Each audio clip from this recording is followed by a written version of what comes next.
Hi. சத்தம் போடாமல் அமைதியாக மெதுவாக பேசு சதம். கோவப்படாத. இது என்னோடய ஒப்பீனியன். சில பேருக்கு பிடிக்கும், சில பேருக்கு பிடிக்காமல் போயிடும். டைம் இருக்கிறவங்க கேளுங்க, இல்லைன்னா தள்ளிட்டு போங்க. பாய்ஸு கேர்ள்ஸு இருக்கிறோம். இதில் பாய்ஸு ஃபிட் ஆகிட்டு என்ன சொல்கிறது, அது எக்ஸ்பிளைன் சொல்கிறதுக்கு என்ன இருக்குது. ஃபிட்டாக இருந்து செஸ்ட்டெலாம் இதை பண்ணிவிட்டு ஒர்க் அவுட் பண்ணி அதுக்கப்புறம் பெல்லி ஃபேட்லாம் இல்லாமல் அதெல்லாம் பண்ணுறாங்க. சரி, அதே மாதிரி நான் சொல்கிறது கேர்ள் லுக்குமே அவங்களுமே ஓகே. எல்லாமே என்ன சொல்கிறது, எல்லாமே அது தெரியும். எனக்கு இது இங்கிலீஷ்லாம் பேசுறதில்ல.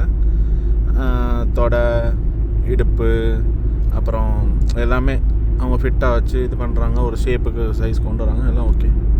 ஆனால் ரொம்ப என்ன சொல்கிறது, ரொம்ப அதை என்ன சொல்கிறது, ஐயோ அது என்ன சொல்லுவாங்க, பாடி பில்டர் மாதிரி ரொம்ப அது பண்ணும்போது பாய் லுக்கு அதுன்றது நம்ம பார்த்து பழகியாச்சு.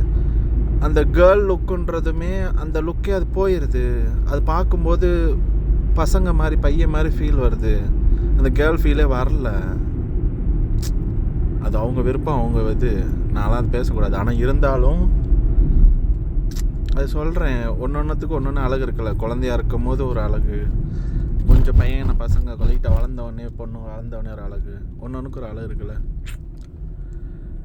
ஏதோ எனக்கு தோணுச்சு, நம்ம வீடியோ தள்ளி விடும்போது அந்த மாதிரி வந்தவொடனே தோணுச்சு. அது அவங்கவுங்க விருப்பம், அவங்கவுங்க கேட்டால் freedom.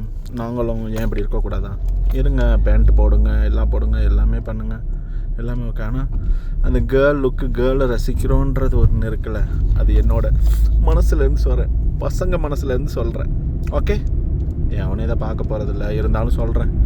Tata bye bye, see you, good night.